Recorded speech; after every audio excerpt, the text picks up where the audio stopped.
Good morning, good afternoon, good evening, wherever in the world you may be. Welcome to this joint collaboration between Gunners Short and Chakra News. I'm Sandeep Punithan, and I am joined, as always, by Lieutenant General P.R. Shankar, who heads Gunners Short. General Shankar, welcome. Well, thanks a lot. Thanks a lot for our Saturday morning show together. Looking Yes, forward to it always because we absolutely. think of Another new exciting. Yes. and we think of new topics. That's an interesting thing. And today, of course, you've chosen a great topic called Islamic NATO. Islamic NATO, and there's an event a day these days, General Shankar. It's only been 17 days since the New Year. It already feels like we're like 6 months into 2026. The rate at which things are moving, but this new topic that you chose, that Islamic NATO that we're talking about, this, of course, this Saudi-Pakistan joint defense pact that they came up with in last September, a little over 3 months ago. While we're trying to digest that pact, there's reports that Turkey could be joining this as well, in a sense, converting this into an Islamic NATO, what you coined for this. So today we're going to be talking about this, Jan Shankar, and first off, I want to get your thoughts on this. This Turkey joining this. What are the chances you think? And Turkey is a NATO member. Can it join another alliance of this sort? And what are the implications, of course, for India, which we will go into subsequently?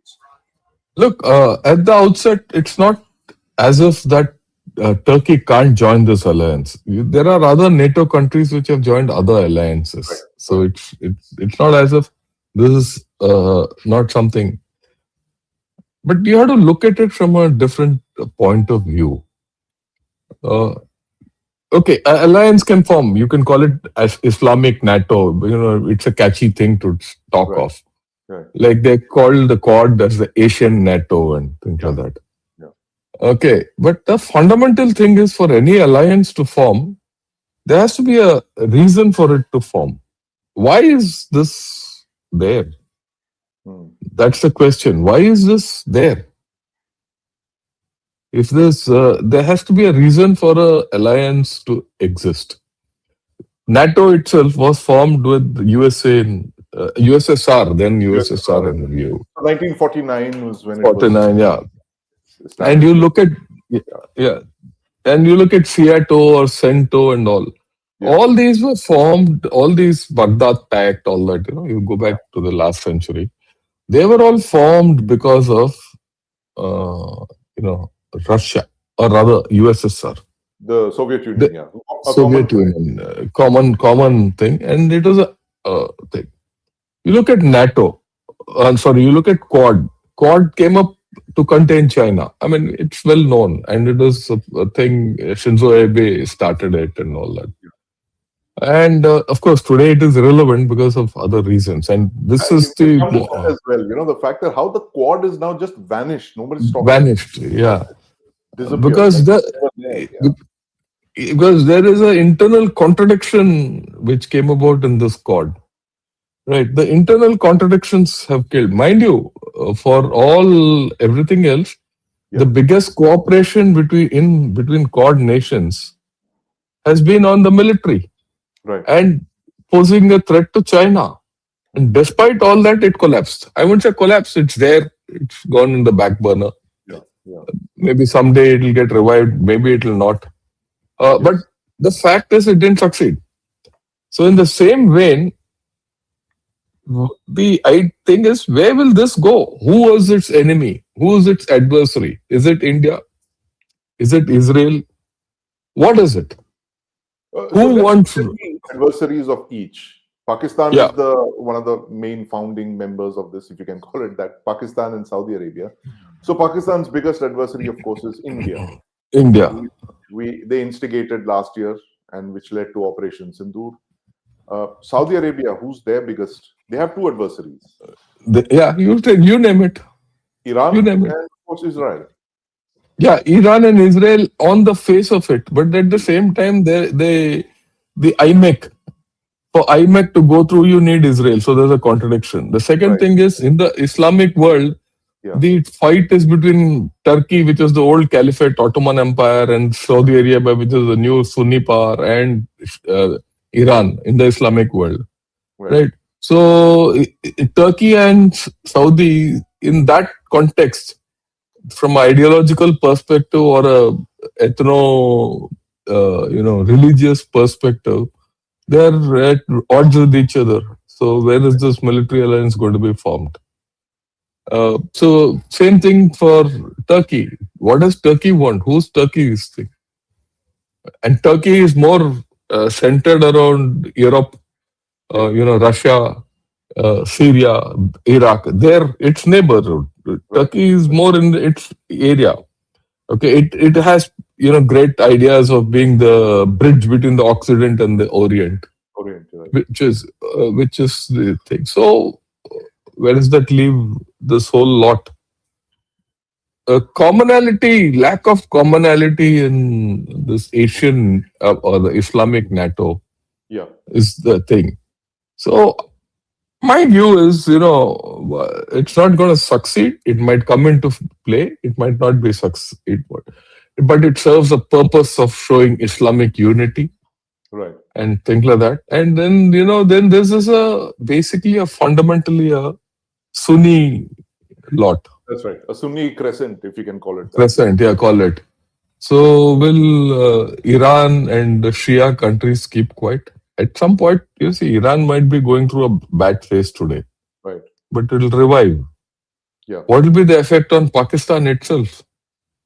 It's okay to say, then will this front be anti-India, especially with Saudi Arabia?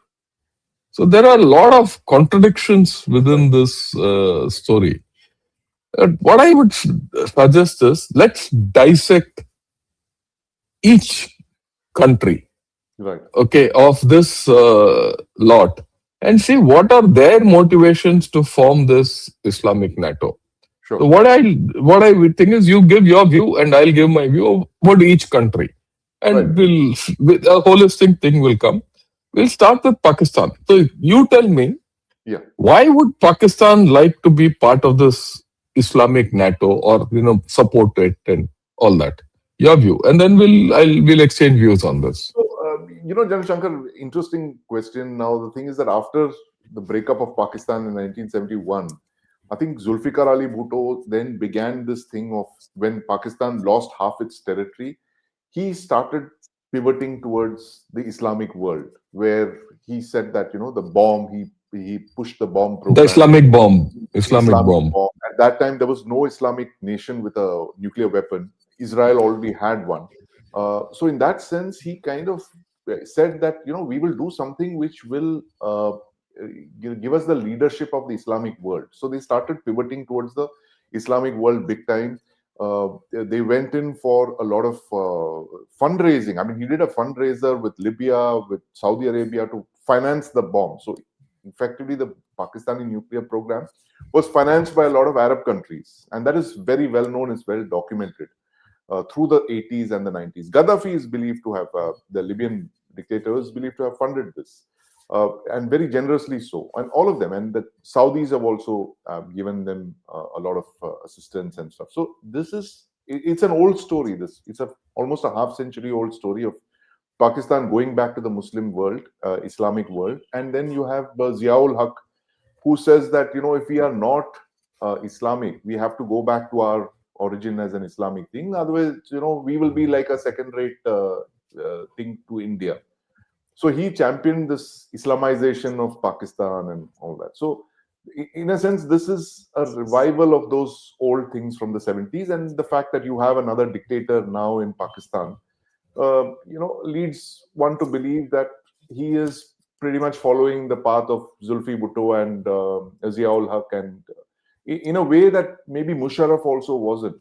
And Musharraf did mention a lot about the Islamic world, but not about joining it, getting into this thing, bringing an Islamic bomb to the table, which I think a lot of geopolitics of the last events over the last couple of months, I'm saying months because the speed at which things are changing now, it's not years anymore.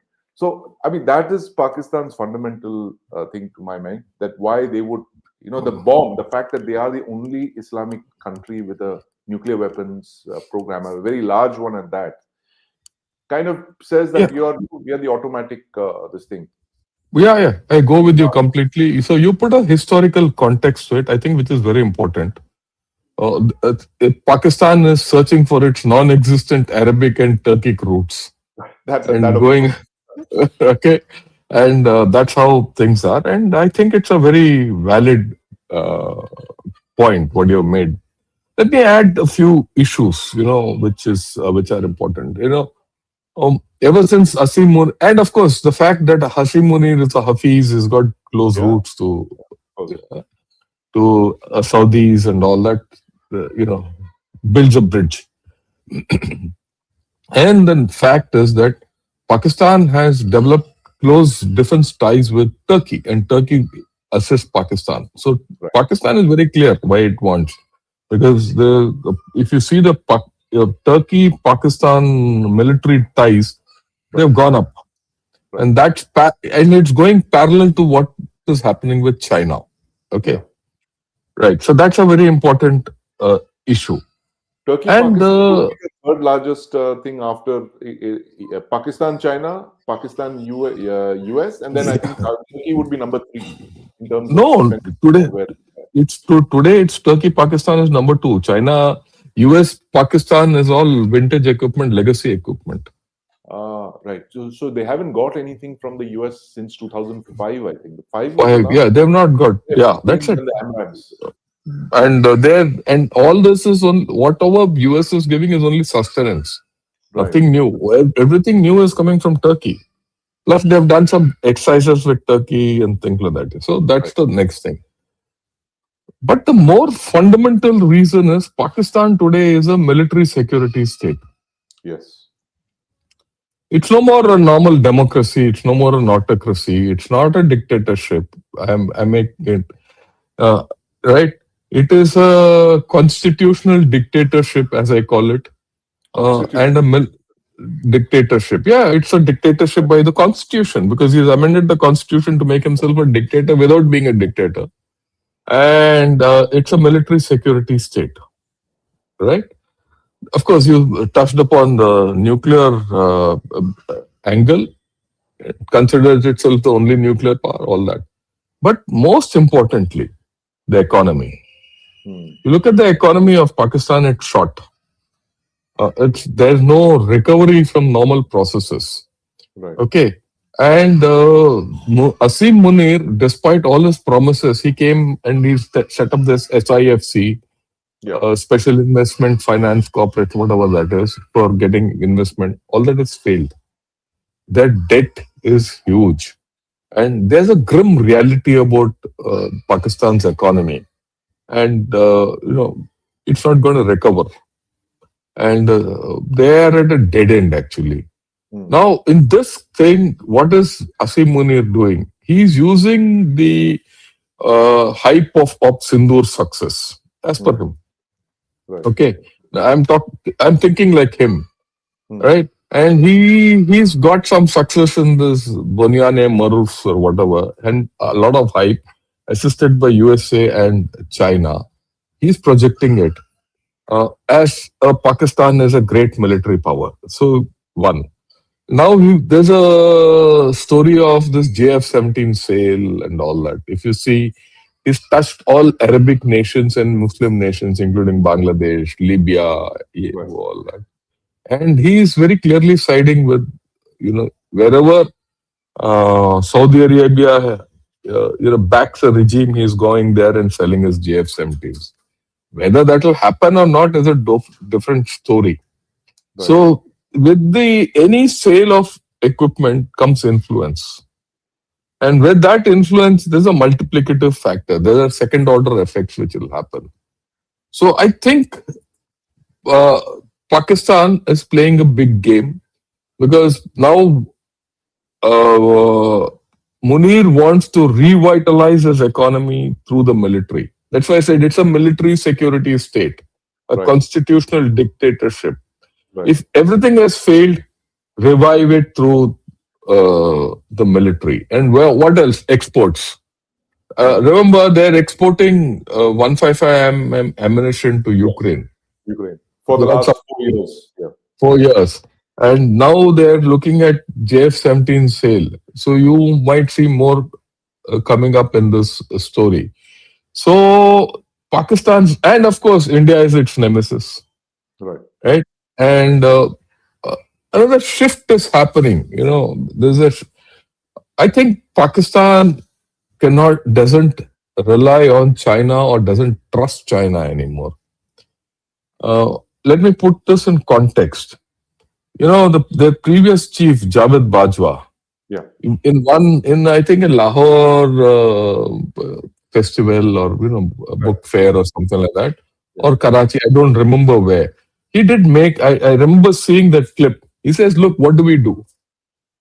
The West doesn't give us anything, so we had to turn to China." I mean, Right. going to China was their compulsion, not their first Hardware. choice. For the military hardware. Hardware, Yeah. hardware. Okay, and that has let them down. They're very clear about it internally. So Hmm. they have to get away from it. How do they get away from it? They have to get away from it, and slowly swing towards Islam, yeah, war and all that, and get Turkey in. Turkey has technology, Right. So the Turkish thing is basically for technology, military technology. military technology. They Right. got this Khan. They're developing this Khan Fighter, fifth fifth generation generation fighter, fighter. and Yeah. yeah. Right. And so you rope Turkey in for technology Yeah. and rope Saudi for money. Money. And you're a nuclear power, and you are got experience and fighting and yeah, all that. Yeah. Yeah. So you have this story of you know. Uh, so this is Pakistan's Skin in the game. it is skin in the game. Let's put it. Now, so having said that, what do you think is the Saudi angle? Let's dissect Uh, the Saudi angle. I think the Saudi angle is pretty clear. When did the Israelis attack Qatar? Was it September last year? Yeah, yeah, yeah. Wherever, it doesn't matter. In September last year, I think that was a Hmm. big fright to them because they said, "Look, Israel today, sir, the Israeli war jets. Israel has one of the most powerful air forces in the world today. I mean, it's Yeah, there's no outstanding. doubt. In the last 2.5 years, they've just demonstrated their ability to fly the kind of missions that they're doing, which other countries can only dream of. Right? They today they can fly anywhere from the Mediterranean to the Arabian Sea, unchallenged, right?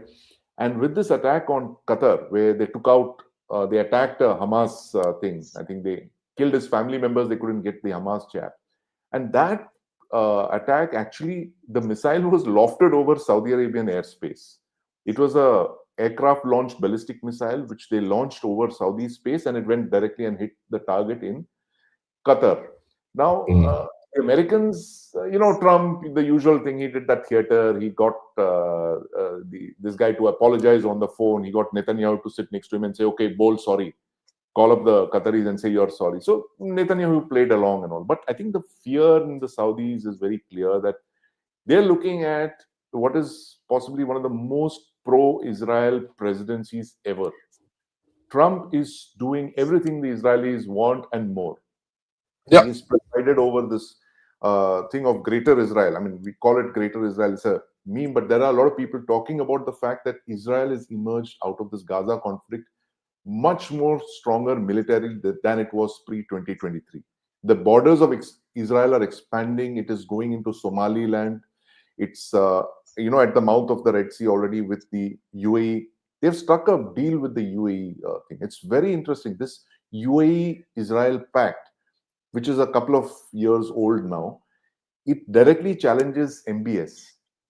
yes. So MBZ and Benjamin Netanyahu are threatening MBS, and this is why he wants to teach the UAE guys a lesson. And we've discussed this previously. Yeah, The, no, I think, no, it's a very important point.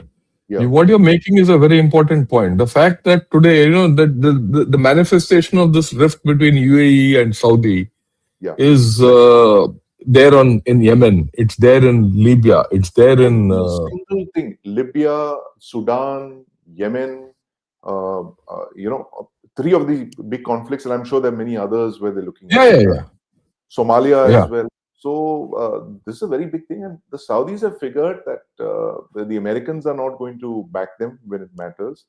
And there is that old thing of the 8 or so nuclear weapons that the Pakistani nuclear weapons that the Saudis have, which they can apparently use. There's a BBC investigative documentary on it about 10, 12 years back, where they actually documented the fact that the secret understanding between the Saudis and the Pakistanis is that in case there is an emergency, the kingdom, that is the Kingdom of Saudi Arabia, can obtain nuclear weapons from Pakistan. And the options are, of course, a nuclear armed Israel if Iran goes nuclear, which was the worry through the 80s and the 90s, that if became a nuclear weapon, say that Saudis would have no option but to become a But to nuclear go nuclear weapon, yeah. and the only way they could get those weapons very quickly is from the Pakistanis.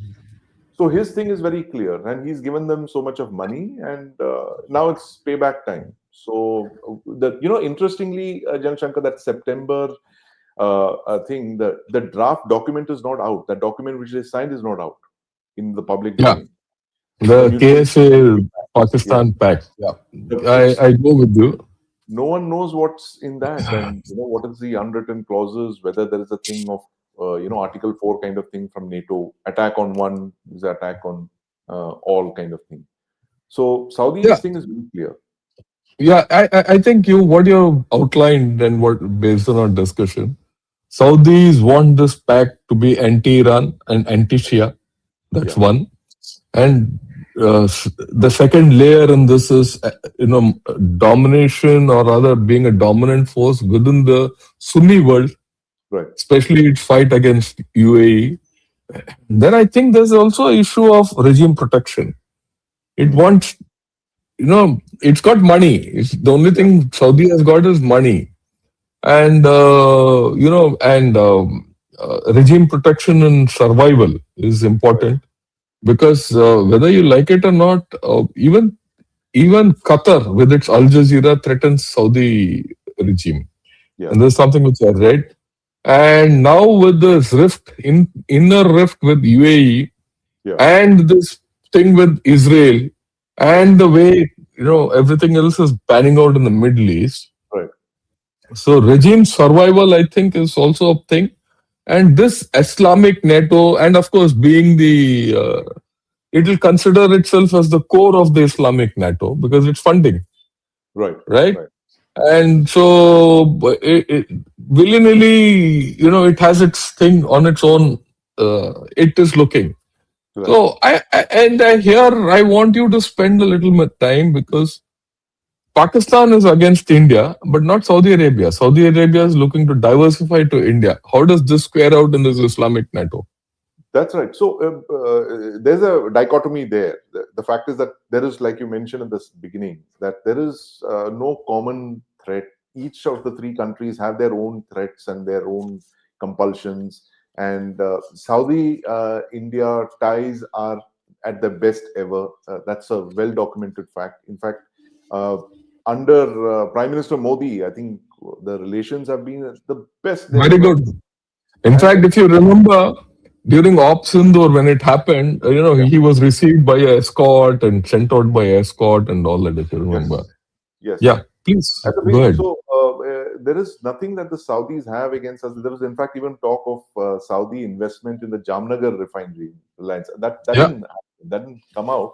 That didn't materialize. But this is Saudis would look at India as a safe investment destination, and also a top buyer of their energy, their oil. I mean, India's one of the second largest oil buyer in the world, and Saudi is number 3. I think they're the third largest country that we buy our oil from, second or third. They're always in the top 3. So not only and you said they want to diversify, they have to invest into India and all that. So to that extent, we'll get back later as to what all this is going to mean to India. But this factor remains, that there's this dichotomy of how to deal with India, or what does this Islamic NATO mean to India? We'll come back to it a little. I just wanted to trigger this. This is a dichotomy within the whole structure of this Islamic NATO, which a lot of people are talking of, right? Okay, let's look at Turkey. Where do you think, what is Turkey's skin in this game? Turkey is a country it's baffling me. At one point things were so good between India and Turkey that we were even giving them the fleet tanker contract, if you remember, a very large order for almost half a dozen fleet tankers that this Turkish shipyard would build in Visakhapatnam. And I remember flagging it, when the company was bidding for this. I said, you are allowing a Turkish company to come in and build ships in a port, which is possibly the most sensitive strategic port, because just a few hundred meters away from there, you're building your strategic submarines. Yeah. And you will have a Turkish company sitting over there and building ships for you. So I think we got conned to an extent by, we didn't realize the kind of double game that the Turkish were playing with us. And I think their motivation is basically Erdogan, right? So Erdogan is not the old Turkey; he's the new Turkey. He draws his strength from the people, and he's not a person from urban Turkey. He's a rural thing, and he is playing the big game, like you said. It is Turkey staking its claim for the leadership of the Islamic world, that they were the seat of the Ottoman Empire, which ruled for almost a millennium. I think when did they? 13th century, right up to the Yeah, yeah, yeah. 21st. So it's like almost 800 years they ruled, and they want to reclaim their thing as the leadership. The fact is that they don't have the money; their economy is short again. They are a little better off than Pakistan, but military technology wise, I think they lead the Islamic world today. There is no other Yeah. country which the kind of investments they've made, and they've been rewarded very handsomely. At least in the drones, unmanned systems, they're far ahead. Land systems, they're very good. Aviation stuff, there, the fifth generation fighter is picking up submarines, frigates. Pakistan has acquired their new those Millennium class frigates they're buying from the Turks. So Turkey's thing is it's a bit puzzling, and they've been taking a very strident anti-India stance of late in the last couple of Yeah. years. So, and I think Pakistan has capitalized on that, like you said. And this is a very interesting revelation that you made: the fact that Pakistan would actually be diversifying away from Chinese hardware and going more towards Turkey. So Turkey. riding on the coattails of Turkey's, defense revolution. And yeah, and I also suspect that Turkey is looking to revive its economy through this whole story. Right. They have military technology, they don't have funds. If Yeah. Saudi Arabia can give funds, Yeah. Turkey will give the technology, Pakistan military will give the experience, all that, and then of course you're going into a new Islamic world. But Yeah. there are contradictions within in this also. I mean, what you said is right. That Turkey's game is deep. I won't say contradictions because this is historic. Historically, Turkey was never with India. Yeah. I mean, ever since Pakistan came up. Yeah. Pakistan, Turkey never helped us, or rather was never with us during all our conflicts with Pakistan. Yeah. Yeah. They've been very pro-Pakistan. You're absolutely right. Their Yeah, submarines, if you so remember the PNS Ghazi, the yeah, last trip that she did before the 1971 war was actually in Turkey. The shipyard, they Turkey. upgraded it. And, So there is a historical bias against India. yeah. We felt that with our rise in economy and Yeah. Turkey joining NATO, things would square up, but it is not. And of course, Turkey has got issues. You see, Turkey has been allowed into NATO, but it has not got a entry into the EU. Yeah. That's right. So it's been left out. The EU has not accepted it. So it's one great power is not being accepted anywhere. It's still struggling to be recognized as a great Muslim power. Yeah. Or the caliphate. Those old dreams. The Right. fact is also that in Syria it is contested by Israel. Israel is a factor in Turkey. Yes. Then it has its own problems with Russia. At times it cooperates, it doesn't cooperate. Then it has its issues with Iraq. They're all you're talking. See, between Turkey and Saudi Arabia, there's the Shia crescent on top of the Gulf. So it has got its own thing. So it needs a power like Saudis. Also, I mean, interestingly, Turkey has a deployment in Qatar. I don't know if you know, there's a Turkish battalion in Qatar. Turkish So battalion there. I never yeah, seen yeah, that. yeah. There is a Turkish troop presence in Qatar. I am very clear about that.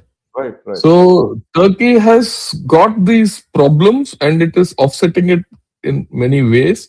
It's got its technology, it's got this thing, but it wants to be part of Europe. It is not part of Europe, rejected by Europe, and right, it has got this everything. Now it sees a bonanza, right, with Saudi coming in and Pakistan, Turkey actually help each other in terms of military interdependence.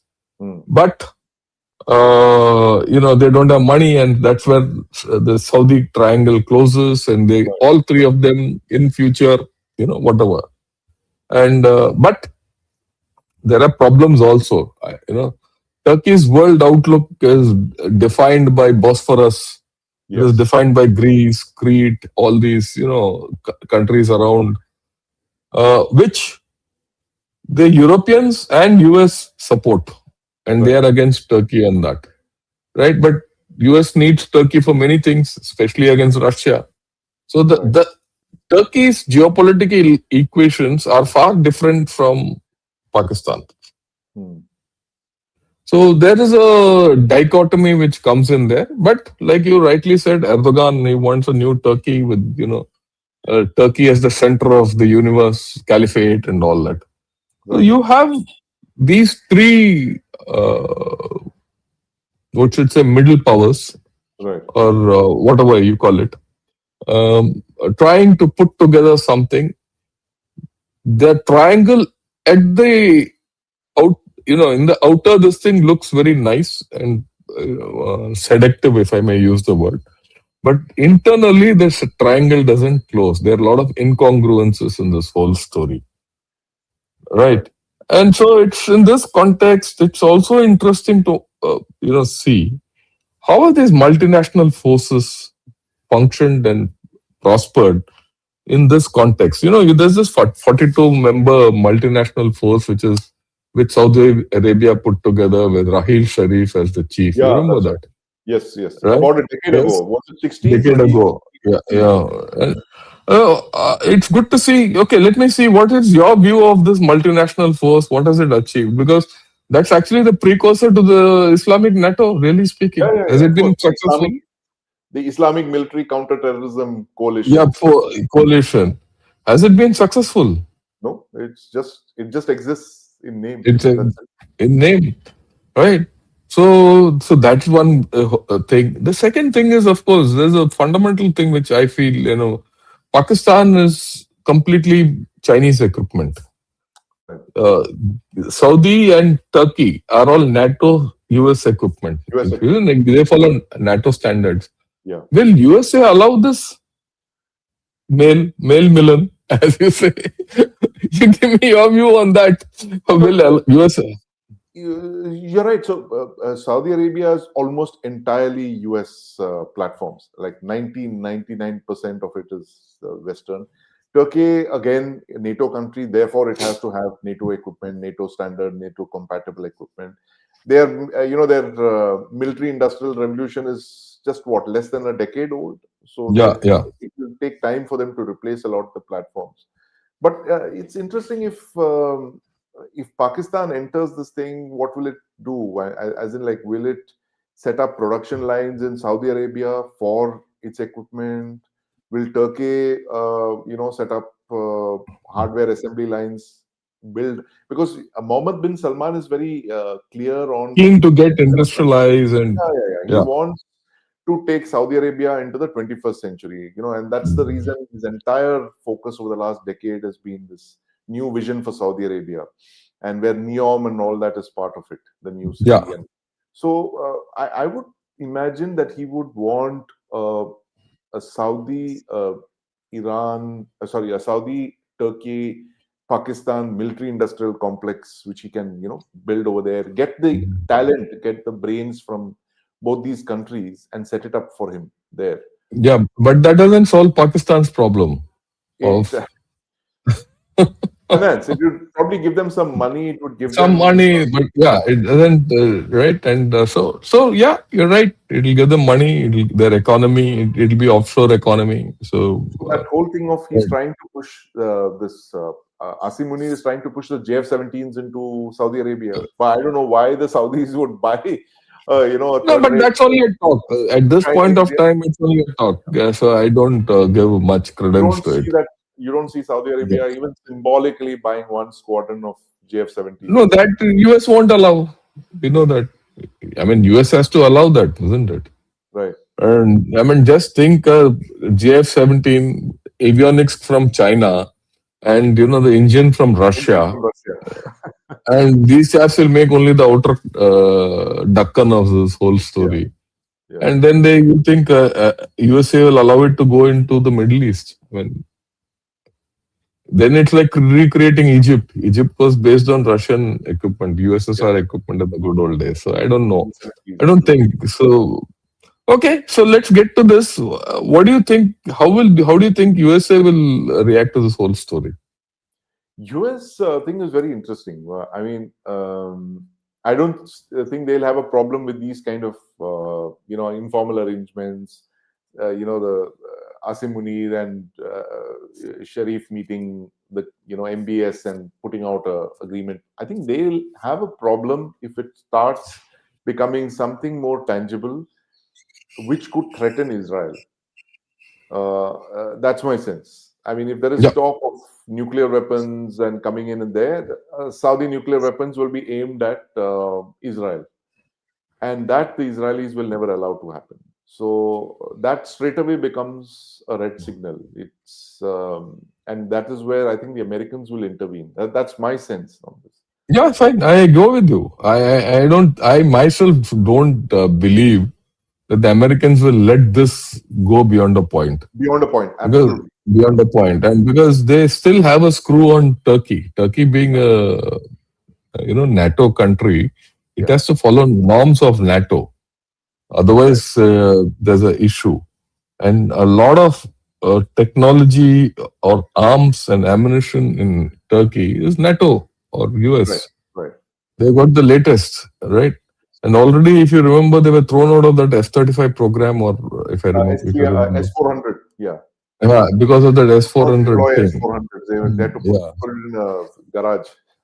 garage. So now those problems will come. So if lines are crossed, Yeah, actually Turkey is the one which has the most to lose. It's not as right, if Pakistan won't lose, but Turkey has a lot at stake by getting into this kind of a thing. right. But maybe they're looking at a new tomorrow. They've uh, So all that was this going to they be would my next question to you, actually. The new yeah tomorrow tell is the new tomorrow is today, where you have yeah one NATO member threatening another I NATO member. don't Okay, remember yeah. Greenland, they go. Okay, Greenland. So this new NATO member is also going to get thing. Yeah. So we are going into a zone of uncertainty. Right, Nothing is sacrosanct. And also remember, we don't know how Iran is going to pan out. right, If Iran doesn't pan out the way things are, I mean, it doesn't pan out, it gets normalcy. I don't think this alliance will have any value. I mean, in the sense, it's okay they will form an alliance. Like, for example, today the pact between Saudi Arabia and Pakistan, what is the value of that? People have stopped talking of it. right. There's no value. Okay. Similarly, if Iran doesn't, stabilize and things like that, I don't know if this will work, right? No, And that's an interesting observation. And I was going to ask you that about Iran. See, Iran is that one country which actually shares borders with two of these three countries, right? It's got a yeah, border yeah, with yeah. Turkey, it's got a border with Pakistan. Now, if something happens to Iran, what's your sense on where it's headed? We spoke about Iran 2 weeks back.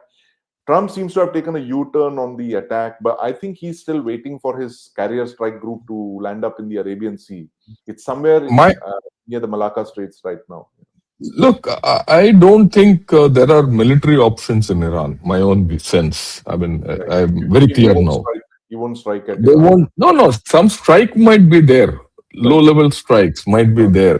There might be actions to secure the Strait of Hormuz. Right. Right. Some, shots by Israel or USA might be there. But I think Trump is operating on different lines. This is my sense. My sense is that he's operating on economic lines. Okay. The economic screw on Israel is far more effective than anything else. See, why did this problem start in Iran? It started with the collapse of the currency, Yeah. right? The legitimacy of any government. See, if some of us, in the glitz of military, we forget certain fundamentals of statecraft. I would say of the requirement of a state to exist. Why does the government of India exist? Because it provides us a currency, it provides us law and Yeah. order, it provides us security, it provides us food, everything which you can buy. It Yeah. provides us jobs. When I say government of India, it could be government of Tamil Nadu or government of Delhi or any the government Right. in the legitimate government of the country, any country gives the fundamental thing, security. It Yeah. gives you security. It is not the one who is going to kill you. Unfortunately, many of these things are missing in Iran, and there are no revival for this. It's a path of See, no return. no, It's I don't just, think because you see, there's no revival. yeah. You see, there is news that the Chabahar port, whatever is happening and all that. Yeah. You forget the India part of it. Yeah. So India pulling out of the Chabahar port is a loss to Iran, and there's no alternative to that. It's a loss There's of money. I spoke with one of my friends yesterday, Jan Shankar, who's big into the container shipping business, and he says, I said, look, can Indian ships pull into Chabar even if you exit? He says, yeah, they can technically, but no one will because No it's one will. radioactive right now. No Yeah, international shipping line wants to even touch Iran, so they're Iran. steering completely clear of it. Clear. That's a horrible place to be. Horrible thing. So that means what? The economy won't revive. Yeah, If the economy doesn't revive, and my sense is that if it goes into hyperinflation, yeah, and if you saw what Scott Bessent, the Treasury Secretary, giving a message to the Iranian leadership, right, saying that look, we are monitoring your thing, and it is hyperinflation. The killer is going to be hyperinflation, mm, right? And if Trump somehow chokes the outflow of oil yeah. from China, from Iran to Iran to China. China. Yeah, Okay, he doesn't have to, he just has to slow it down and choke it. The yeah, effect within Iran is going to be multiplied.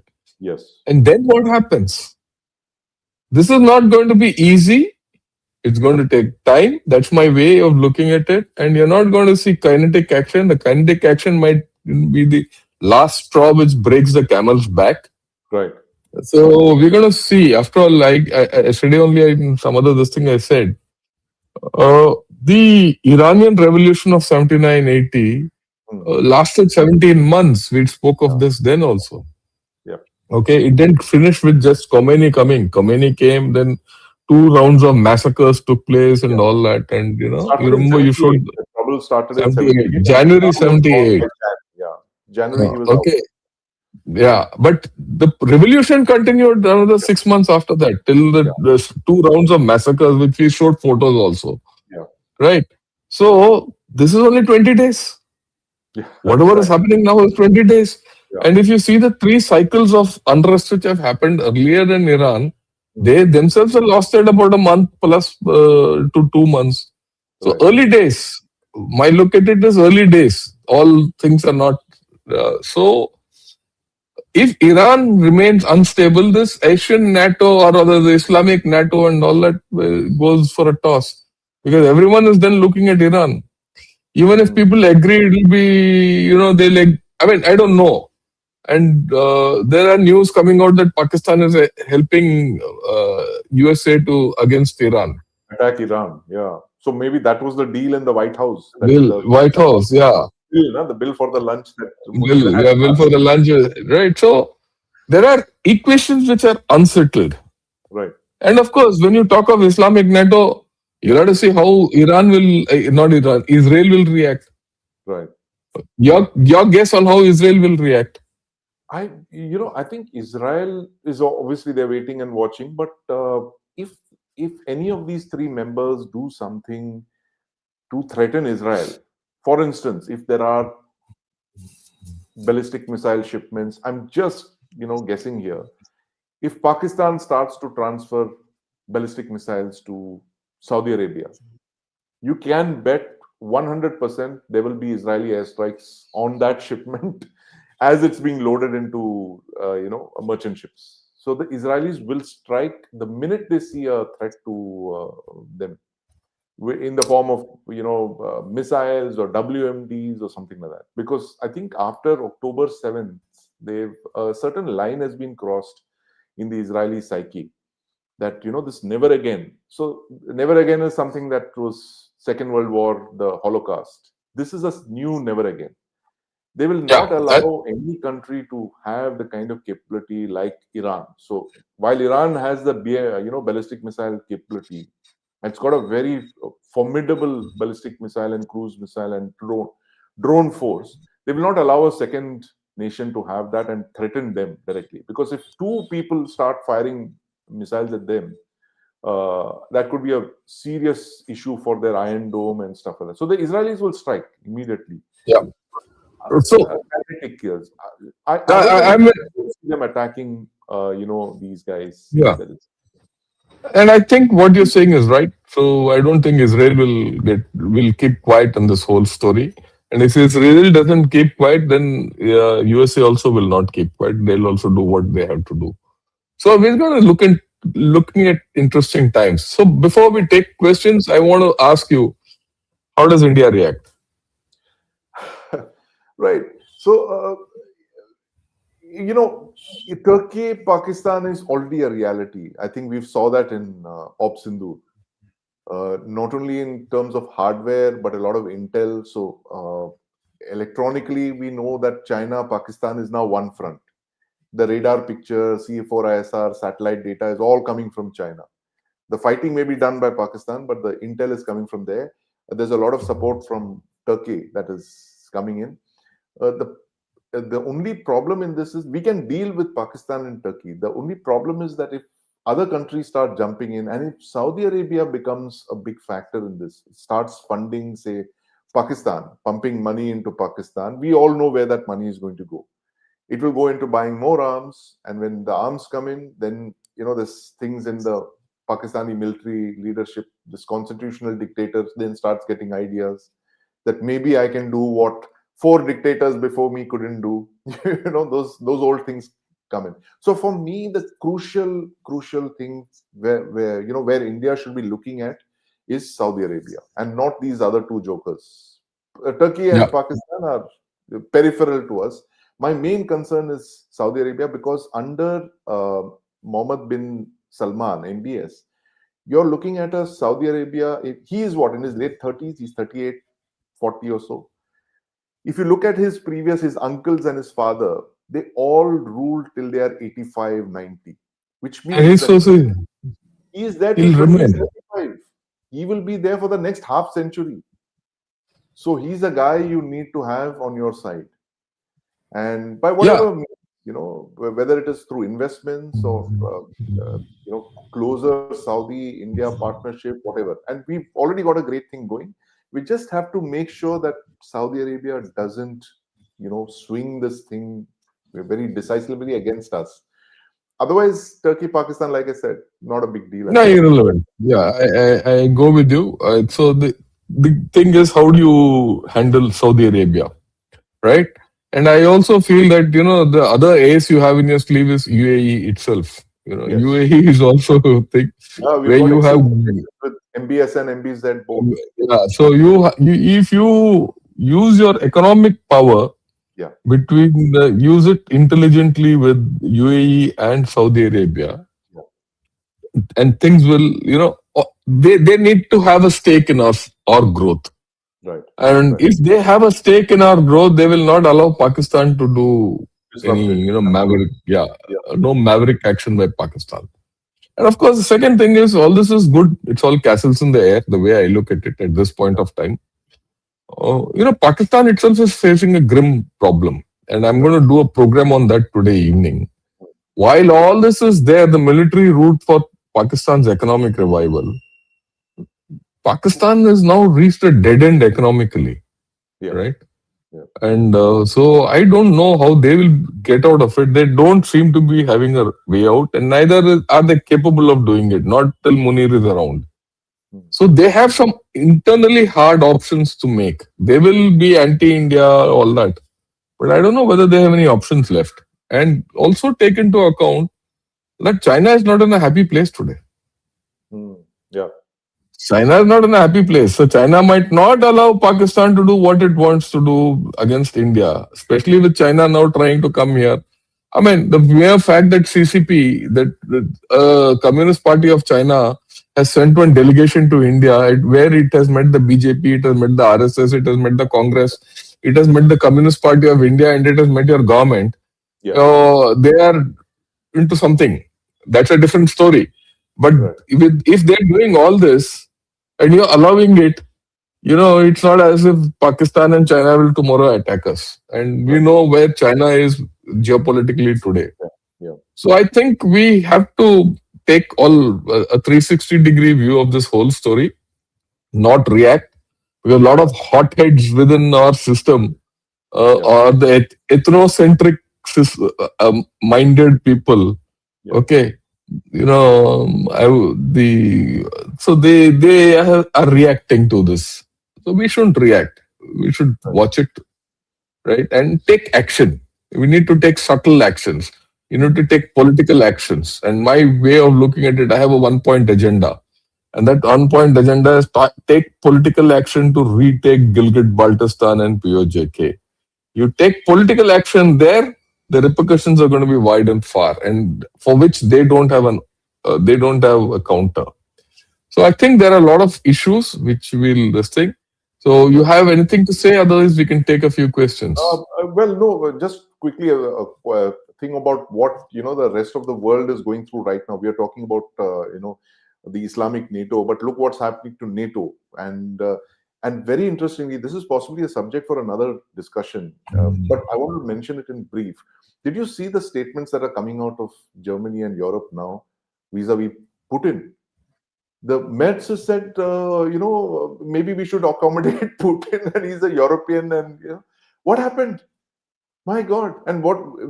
Why didn't you do this a Earlier. year or 2 years? Yeah, Yeah, yeah, yeah. that German admiral who had come here, he lost his job. The poor guy. He made that statement at the IDSA, where he says that the Russians just want respect.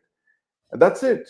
They just had to do that instead of playing this entire circus, and so many people died because of this. Today, they're actually maybe this is Trump's game all along to Maybe. frighten them so much that they will go and make peace with Russia.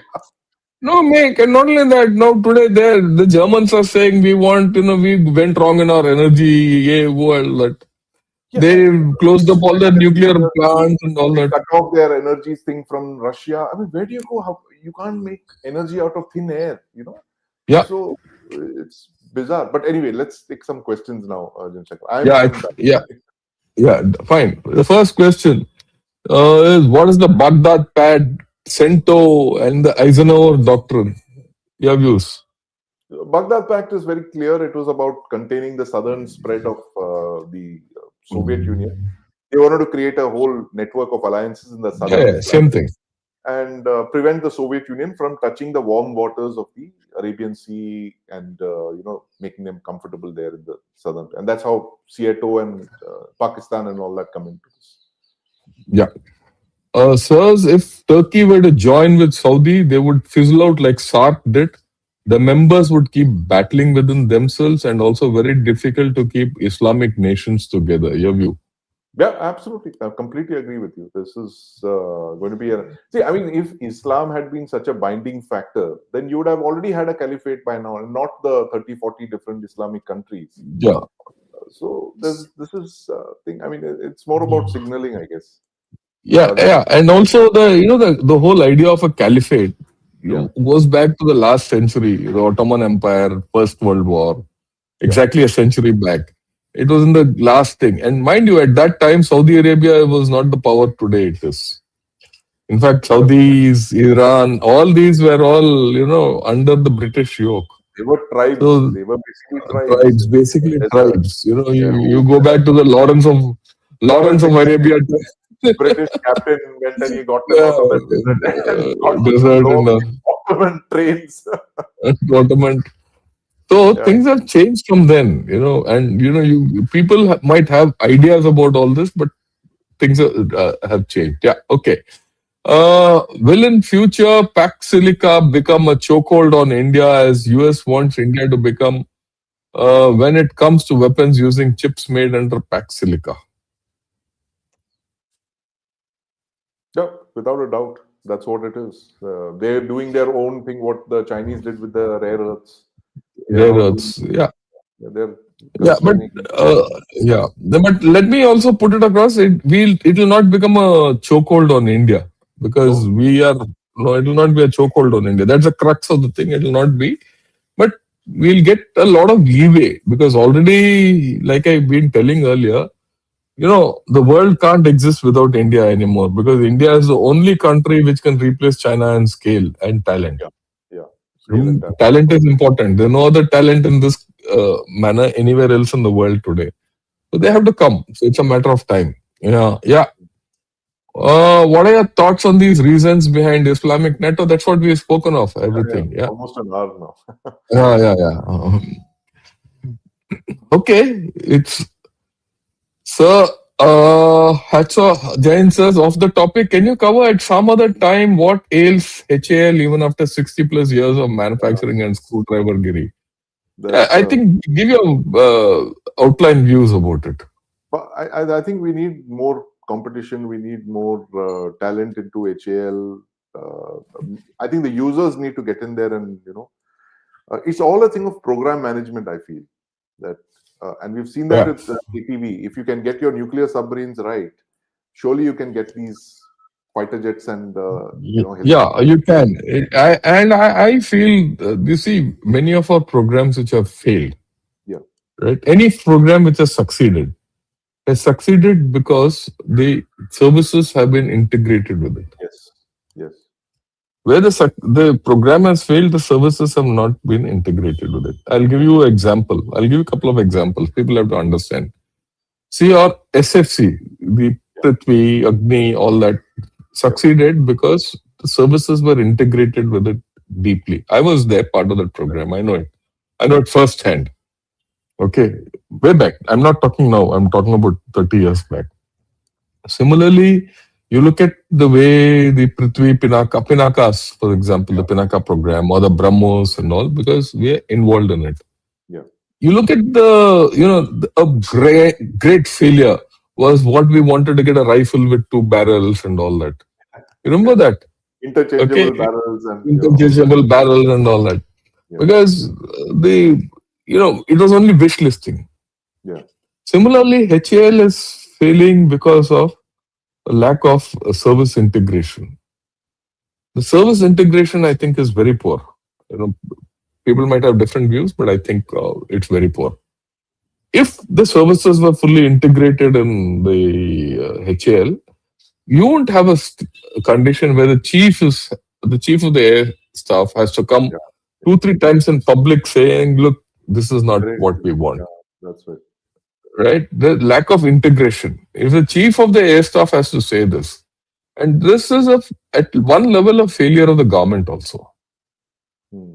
Okay, the failure of the government. I will not say this particular government. Successive governments have failed this nation in integrating the services with the MOD, integrating the services with you know, the production part. They failed miserably, whether in R&D or because you'll take this model anywhere else in any other country, the integration of the services is maximum. Right. And it is the services who drive the system. It is only in our country, it's the other way around. Yeah.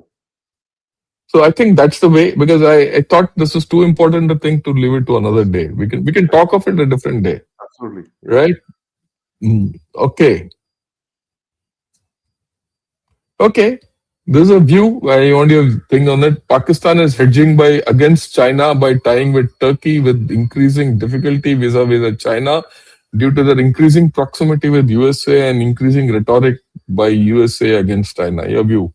This is what Yeah, of we course. discussed, but Yeah, exactly. They are hedging. Everybody today is hedging because all your alliances and all that are falling apart. The reason that Merz is now striking a conciliatory tone on Russia. The fact that Carney is now finding Xi Jinping quite predictable, okay to do business with. I think everyone in the world today is hedging. And of course, Pakistan is the past master at doing that. They have the singular distinction of attacking the Taliban and fighting with the Taliban. Taliban, yeah. They're masters of the double game. Yeah. Now that US is moving to control oil source and supply chain with moves on Venezuela, Iran, and potential moves on Canada, Greenland, how vulnerable is India's oil supply chain? No, I don't think it's vulnerable at all. That's my sense. But I want to quickly mention, General Shankar. Oh, Last December, you remember we had a one of our podcasts. You spoke about how this game was actually about the US going after China's oil sources, three of them: yes, three of Russia, them. Venezuela, Iran, and it's exactly, Iran. That's how it's panning out. yeah, That's it's how it's panning. panning out. It is Okay. all It's about very, control. it's all about control, Yeah, right? and And it's three all Hindi words: "Tel ka khel." खेल का खेल. Yeah. Okay. How long a democracy can deal with a military state as a border state? Can we demilitarize or denuclearize it? Look, there's no question of demilitarizing and denuclearizing. Please understand, Pakistan is a country of 230, 50 million people. You can't go in and just demilitarize it. And remember, don't downgrade Pakistan's armed forces. They're good. Let's be very clear. They're good. Whether you like it or not, they did give us a little bloody nasty shock, punch on the nose in Op Sindoor. Accept it. Yeah, they did. And now it's very clear that at least one Rafale they put down. So give granted to them. They're not fools. Okay. You can't demilitarize them or denuclearize them. You Yeah, can depoliticize them. That's why I said the only way to handle Pakistan is politically. Your yeah, views on this? yeah. So politically, I think militarily, it is possible, but you need a long game for that. You need Long a drawn, It is which we 10, don't need. We don't need to 20 get years. into. Yeah. So I think denuclearization, that has to happen. Either it will happen by force if there is a provocation of a very grave provocation, or if Pakistan voluntarily gives up nuclear weapons. That's the only way. Two ways. Yeah. If there was a situation where the Saudis had to choose between India and Pakistan, how would they respond? I think they would choose India very clearly. Uh, there's They'll no not debate. allow Pakistan to go berserk. No. On that, I'm very clear, right? Because it's their stake. It's their stake. Yeah. Yeah. Headache for Indian armed forces in Turkey. We're not anywhere there. I mean, we have a small UN contingent there, and in Lebanon. That's about it.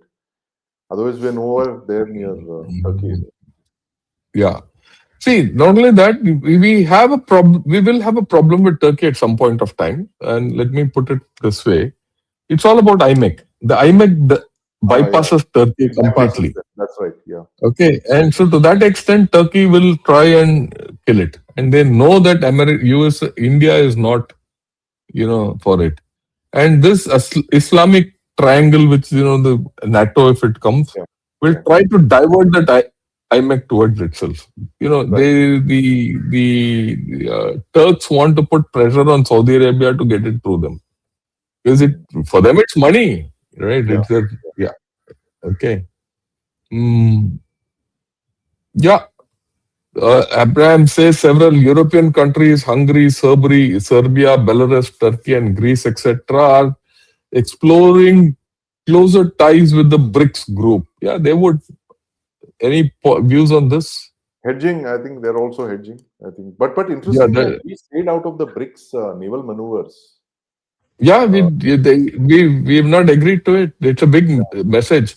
yeah. It's a big message going to USA, right? Yes. And I think that's all the more reason that we are part of the BRICS. We are not allowing BRICS to, be a China centric formation. Centric formation, and the fact Yeah. that we seem to have made our minds up on buying the Rafale 114. Mm. We very Yeah. politely told both Russia and the United States that we don't want your Mm. aircraft, not your Mm. Su-57, not your Mm. F-35. We are going with the French. Thank you very much. I think that's a very big signaling. Yeah. There's no doubt. Okay, then are we ready to counter narrative warfare against Islamic NATO because we are failing to counter Pakistan after Obsundur and now they have open support of Saudi and Turkey? What are we doing? Handala. I think it's a very interesting question. Yeah, this is very big. I think that's one aspect where this alliance or so-called Islamic NATO could play out. Mm, If you get mm, already, you're seeing a lot of this thing online, a lot of Turkish mm. sympathy for Pakistan and anti-India sentiment and all that. That could be an issue, especially, and I think you should work hard on countering this. Maybe go in Yeah, with the Armenians and the Greeks in a very big way. yeah. And use Israel to exploit the Yes, Azerbaijan. of See, the course, funny Israel. part is Israel has got a handle on Azerbaijan. Yeah, And you have a handle on Armenia. So Armenia. that is a very interesting little knot there, which we need Yeah, to. No, we have to be imaginative. We have to be imaginative, and let's put it. What we are discussing is part of that narrative. yeah, You guys have to like this video, give it to your friends, and not absolutely. make a hover out of this. And only then we can do be anywhere there. Okay. Yeah, in San Francisco, I see Indian, Pakistan, and Bangladeshis really having a sense of apnapan. Watan se aaye hain. Bye bye aise feel. Yeah, I don't think so. Do you think so? I don't know. I have no way of knowing what it's like in San Yeah. Francisco. Okay. Let me give you. I don't think so. I don't see that happening because I spent some time in California when I went to the Naval Postgraduate School.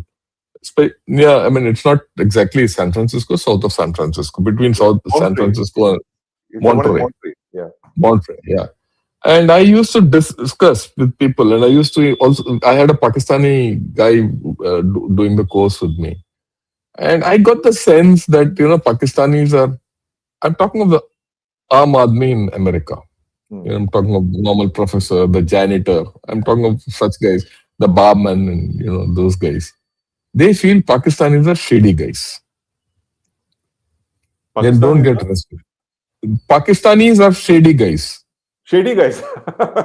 Yeah, Right. I'm not joking. This is my thing. Yeah. When they spoke, they asked me, "So, how about your children and all?" I said, "Look, my son is doing, computer engineer. Oh, yeah, he'll grow well. And they said he'll be part of, one of the big six and all that. Big six means Amazon, and all Yeah. that. They were right. Okay. And then I used to ask them, how do you guys view Pakistanis? They said, "So they're really shady guys." And The Pakistanis are saying that. uh, Yeah. they would talk, the Americans would talk to me in a different manner and they would talk to the Pakistanis in a different manner. Right. It's a different thing. This is a dichotomy which we have to understand. The Aam Aadmi in America feels differently than the government. So that's how it is. Right. Yeah. And let's see if there's any question.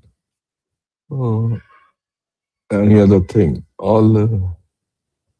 Yeah, no, he sees all this is nonsense. Turkey already arms Pakistan and Saudi only keeps Pakistan to use their troops. Your view. He's got a Turkey already completely. arms Pakistan and Saudi, yeah, but not in a very big way. I mean, I'm not sure Yeah, they're arming Saudi. They're arming पैसा है या पैसा free में कोई Pakistan. करता नहीं है. I think that's right. Hmm. So Yeah, yeah. Pakistan Then of also, course, yeah. Sorry. yeah. Tell. You're saying that Pakistan is grateful to the Israelis for vetoing their thing of sending troops to the. Yeah, to troops to this. Yeah, But okay, but that we don't have to say. puts Pakistan in a problem Right. because Pakistan now Trump has no use for Pakistan except Oh, for handling Israel. right. Once this event of Israel goes, he will put Pakistan on the rack. There is the problem for Pakistan is this. Favorite field marshal has to pay at some point.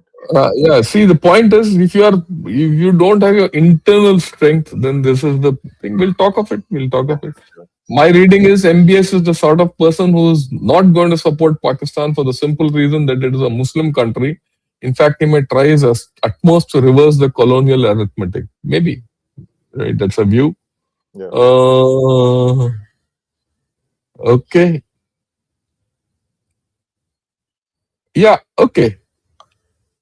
As a Lieutenant General of Indian Army, how do you rate the fighting capability of Turkish army to win a war? Your views. When is the last time they fought a war? I'm trying War. to think. When they never After not the fight a war. First World War, They're not fought. they were hammered in the First World War. They sat out of the Second, and ever since they've been just minor skirmishes here and there. They've Yeah, scared the Cypriots and the yeah, Greeks. the small ones, small And ones. Yeah. nothing major. And they're very good at the Nothing.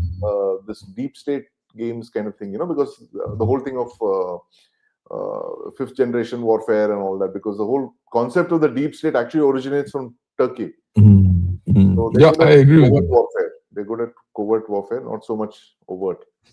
He says, I'm surprised that the panelists are underestimating Turkey. Turkey is a NATO member and has NATO technology at its disposal. Yeah, sure. We will Look, factor that's that. the one thing which will inhibit Turkey from joining this. The fact that you have so much NATO hardware. Why? Yeah, you have so much NATO added. No, NATO will not agree to this story. Yeah, As it is, NATO didn't agree for that S-400 being yeah, given, they were very procured. Right? Yeah. severe on. Violent reaction. And if NATO, twists Turkey's tail, it's very difficult. And, they'll dangle a carrot. You see, don't count out the Europeans. They've had experience of 100 years, thousands of years of warfare. Yeah, Okay. They know how to dangle a carrot to Turkey. yeah. Okay. Right.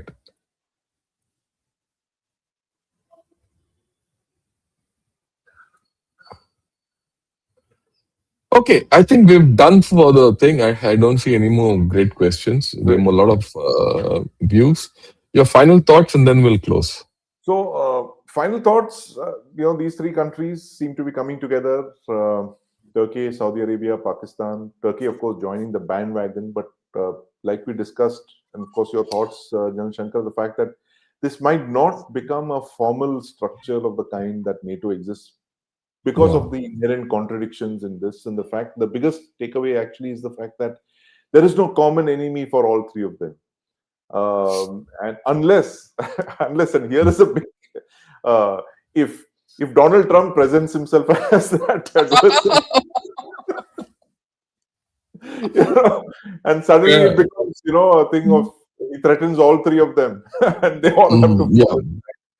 I mean, I'm just saying it based on what I'm seeing in the last couple of days, where countries that had taken a very strong, firm line on certain things are now taking U-turns on.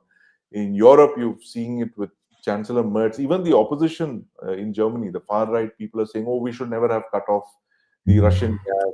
So a whole lot of people are reevaluating their choices. So this appears to be a kind of a knee jerk based on the prevailing circumstances, and Yeah. how this plays out. Like I said at the beginning, it's only 17 days into 2026. A lot of things have happened. A lot of things have And happened. 20. Yeah. Presidents have been kidnapped from rooftops. They have countries are being threatened. NATO members are threatening other NATO members. Russia is suddenly re-entering Europe. All of those things, who knows what the next couple of months have in store. But for your guide onto 2026, the rocky road ahead, please do keep coming back to us. We are here Yeah. Saturday mornings, 9 a.m. IST. Janil Shankar and me. Janil Shankar, of course, Gunner's Shot. Please do like, share, and subscribe. And of course, I'm on Chakra News. Please like, share, and subscribe, and keep us going. And do keep tuning in. 9 a.m. IST, 9 a.m. Saturday. We are here, 1 hour. Please do watch. Thank you. Thank Thanks a you. lot. And yeah.